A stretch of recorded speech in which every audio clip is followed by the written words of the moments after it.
Hello दोस्तों, स्वागत है आप सभी का लर्न एंड फन पर। और हम हैं आपके विनय भैया और आपके लिए लेकर के आए हैं एक बहुत ही इंपॉर्टेंट इन्फॉर्मेशन। नीट की डेट रिलीज हो गई है। अब बहुत सारे बच्चे सोच रहे होंगे जो 11th क्लास में हैं कि भैया नीट की डेट रिलीज हो गई है तो उससे हमें क्या लेना देना। अगर आप 11th क्लास में बायो लेकर के पढ़ रहे हैं तो जाहिर सी बात है कि आपका जो मोटिव होगा वो होगा नीट एग्जाम को क्रैक करना। ठीक है, 70% बच्चों का मान लेते यही होगा। बाकी हाँ, कुछ बच्चे हो सकते हैं जो बोले हमें रिसर्च करना है, ये करना है। सो अब सवाल ये उठता है कि हम नीट के साथ साथ या कह सकते हैं बोर्ड्स के साथ साथ नीट को किस तरीके से इस स्टेज से हैंडल करें या इस स्टेज से हम लोग पढ़ें। पहले मैं दिखा देता हूं, ये एनटीए का नोटिस आया था, अभी 15 दिसंबर को ही आया है। उन्होंने डिफरेंट एग्जाम्स के बारे में जो वो करवाती हैं उनके डेट्स निकाली हैं। नीट की यहाँ पे आप देख सकते हैं, national eligibility cum entrance test NEET 2023 की डेट आई है 7 मई के आसपास। ठीक है, 7 मई के आसपास आई है। एंड अब एक और सवाल आता है कि भैया हम क्या 12th क्लास में जाएंगे तो उस टाइम पे नीट दे सकते हैं या हम ये वाला नीट देंगे।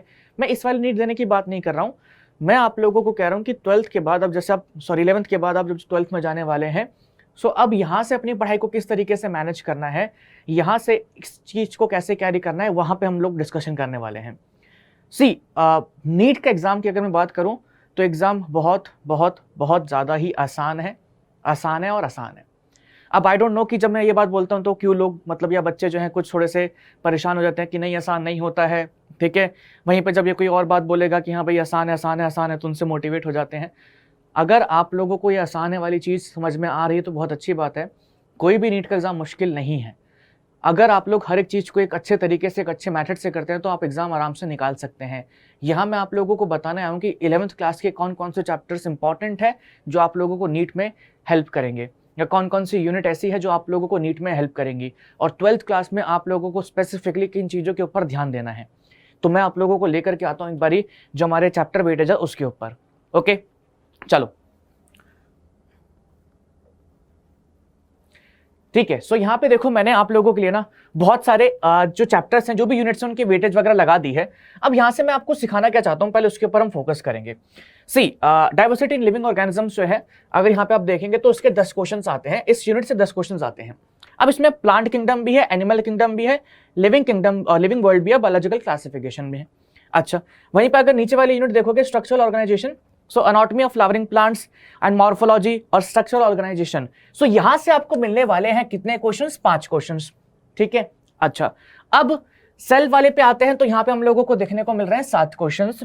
प्लांट फिजियोलॉजी में से हम लोगों के आते हैं 8 क्वेश्चंस, जिसमें पूरा का पूरा plant physiology, photosynthesis, mineral nutrition, transport, respiration, plant growth, सब कुछ आता है। इसमें ऐसा नहीं है कि कोई चैप्टर अगर सीबीएसई ने डिटेक्ट कर दिया तो नीट में नहीं आएगा, नीट में वो भी आता है। और अगर हम बात करें ह्यूमन फिजियोलॉजी की तो यहाँ पे आते हैं आप लोगों के 13 क्वेश्चंस। अब भैया इससे हमें क्या बताना चाह रहे हो? कभी कभी हम कुछ यूनिट्स के ऊपर फोकस नहीं करते हैं और वो हमारे एग्जाम पॉइंट ऑफ व्यू से बेहद जरूरी होती हैं। आप क्लास 11th में हैं, अभी आप लोग हो सकता है एग्जाम्स की प्रिपरेशन कर रहे हो, प्री बोर्ड्स वगैरह की आपने। प्री बोर्ड्स तो चलो होते ही नहीं 11th में, अपने जो आने वाले सेमेस्टर एग्जाम्स होंगे, फाइनल सेमेस्टर के जो एग्जाम्स होंगे उनकी प्रिपरेशन कर रहे होंगे। बस मैं आप लोगों से ये कहना चाह रहा हूं कि जब प्रिपरेशन कर रहे हैं तो कुछ यूनिट्स पे स्पेशल फोकस करें। जैसे कि ये ह्यूमन फिजियोलॉजी की यूनिट जो है, इसके ऊपर स्पेशल ध्यान दीजिए। 13 क्वेश्चंस आ रहे हैं इसमें से। ठीक है, और इसी तरीके से यहां से देखो, जो हमारी डाइवर्सिटी वाली यूनिट है, इसके ऊपर भी स्पेशल ध्यान दीजिए, क्योंकि बाकी के जो यूनिट्स आप लोग देख रहे हैं, एनाटॉमी वाली हो गई, ठीक है, सेल वाली हो गई, ये वाली हो गई, प्लांट फिजियोलॉजी वाली हो गई, ये भी इंपॉर्टेंट है, बट इसको हम बाद में भी रिवाइज कर सकते हैं। कुछ चैप्टर्स के ऊपर हम लोगों को स्पेशल रिवीजन करना पड़ेगा, बार बारी, कोई दिक्कत नहीं है, आराम से हो सकती हैं वो सारी चीजें। ओके, अगर 12th क्लास की बात करूं, जैसे 12th क्लास में आप लोग जाएंगे तो वहां पे जाहिर सी बात है कि यहाँ पे देखो रिप्रोडक्शन वाली यूनिट है आप लोगों की, उसके अंदर 4 चैप्टर्स हैं, 10 क्वेश्चन आ रहे हैं। और अगर आप यहाँ पे देखेंगे तो आप लोगों की जेनेटिक्स वाली यूनिट है, इसमें से 18 क्वेश्चंस आ रहे हैं या आते हैं। Okay, biology and human welfare की बात करें तो यहाँ पे सिर्फ कितने? 4 हो सकता है, कभी कभी इसका नंबर बढ़ जाता है क्योंकि ह्यूमन हेल्थ डिसीज से क्वेश्चंस 1-2 एक्स्ट्रा आ जाते हैं। बायोटेक्नोलॉजी की बात करें तो यहाँ से 7 क्वेश्चंस हैं, और इकोलॉजी की बात करें तो यहाँ से हमारे 10 क्वेश्चंस हैं। ओके, अब मैं इसको आसान क्यों कह रहा हूँ कि नीट के अंदर मार्क्स लाना आसान है। आपकी एक यूनिट हो गई ये 18 नंबर वाली, एक यूनिट हो गई आपकी 13 क्वेश्चंस वाली। 18 और 13 टोटल कितने क्वेश्चंस हो जाते हैं?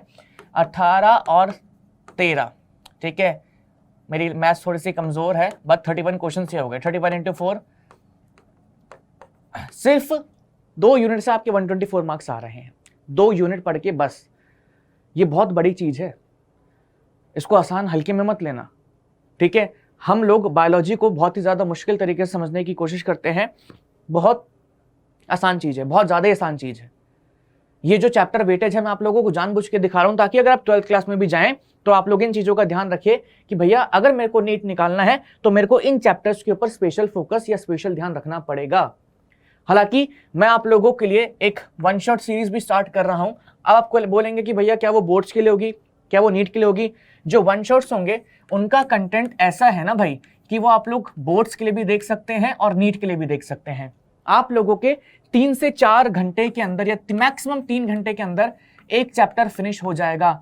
और उस चैप्टर को करने के बाद ना नीट का कोई भी क्वेश्चन लगा करके देख लेना, जो ना हुए तो वन शॉट देखना बंद कर देना, ठीक है। उस चैप्टर को या इस वन शॉट को देखने के बाद बोर्ड्स का कोई भी क्वेश्चन कर लेना, और जो ना हुए तो फिर से वही बोलूंगा कि वन शॉट देखने बंद कर देना, ठीक है। अब यहां पे आप लोगों को लग रहा होगा कि भैया हम इतनी सारी मेहनत अभी से क्यों स्टार्ट कर दें? क्योंकि कुछ बच्चे ऐसे हैं जो 11th के स्टार्टिंग से ही नीट की प्रिपरेशन भी कर रहे हैं। अभी डेट निकली थी नीट की, तो मुझे लगा कि आप लोगों को थोड़ा पंप अप करना इंपॉर्टेंट है, क्योंकि वो होता है ना कि great things comes with great responsibility, या हम कह सकते हैं जो बड़ी चीजें होती हैं उनके साथ बड़ी रिस्पॉन्सिबिलिटी आती हैं। सो ये आपकी रिस्पॉन्सिबिलिटी है। अगर आपको नीट क्रैक करना है तो अभी सही चीजों को हाथ में लेना पड़ेगा। अब जो टाइम निकल गया, वो कहते हैं कि जो वक्त बीत गया वो हमारे दिमाग में है, और जो आने वाला वक्त है वो हमारे हाथ में है। सो अब जो आने वाला टाइम है वो आप लोगों के हाथ में है। आप लोगों को डिसाइड करना है कि आप उसको किस तरीके से यूज करना चाह रहे हैं। मेरा एक छोटा सा यहाँ पे इतना सा हेल्प था कि मैं आपको बता दूं कि यार 11th क्लास में आप लोग किस किस यूनिट्स के ऊपर स्पेशल फोकस करिए। मैं ये नहीं कह रहा कि यार अगर बाकियों को नहीं पढ़ोगे तो नीट निकल जाएगा। देखो, मेरे शब्दों को गलत तरीके से मत लेना। बहुत सारे स्टूडेंट्स कमेंट सेक्शन में आते हैं, वर्ड्स को घुमा देते हैं, अलग तरीके से प्रेजेंट करते हैं। नहीं, मैं बस इतना कह रहा हूं कि ये जो यूनिट्स है इंपॉर्टेंट है। आप 11th क्लास में इसको स्पेशल ध्यान दीजिए। आपकी 12th में जाओगे तो बीच में जो समर ब्रेक्स आते हैं, समर ब्रेक्स के अंदर आप लोग पूरा का पूरा जो 11th है, पूरा का पूरा जो 11th है वो आराम से रिवाइज कर सकते हैं। बट इन दोनों यूनिट्स को, ये जो हमारी ये वाली यूनिट्स थी, ह्यूमन फिजियोलॉजी वाली और डाइवर्सिटी वाली यूनिट, उसके ऊपर स्पेशल ध्यान दीजिए। उसको मतलब दिमाग, अगर आप पढ़ भी रहे हैं तो ऐसे पढ़िए कि आपके दिमाग में सब कुछ रहे, ठीक है। समर ब्रेक्स के अंदर आप लोग आराम से 11th का, जैसे मान लो जस्ट इन केस, मान लो 11th के 20 चैप्टर होंगे, 28 चैप्टर होंगे, जितने भी चैप्टर्स हैं, मान लेते हैं कि उसके कितने लेक्चर्स बनेंगे। उसके लेक्चर्स बनेंगे कितने, मैं एक ही लेक्चर के अंदर चैप्टर फिनिश कर दूंगा, सो उसके जितने चैप्टर्स उतने बनेंगे, 25 मान लेते हैं, ठीक है। ये आपके समर ब्रेक के अंदर आपको छोटा सा काम मिलेगा कि आप लोगों को क्या कहते हैं, इतने चैप्टर्स या इतने लेक्चर्स देखने हैं। दिन के 3-4 घंटे दे सकते हो।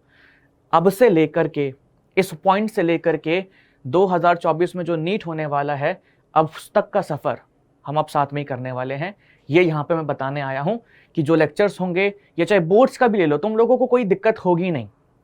और ज़्यादा अगर तुम लोगों को ऐसा लग रहा हो कि हाँ बहुत बड़ी बड़ी बातें कर रहे हैं, सो अभी एक वन शॉट मैंने breathing and exchange of gases का बनाना शुरू कर दिया है, वो आप लोगों के पास जल्दी आ जाएगा।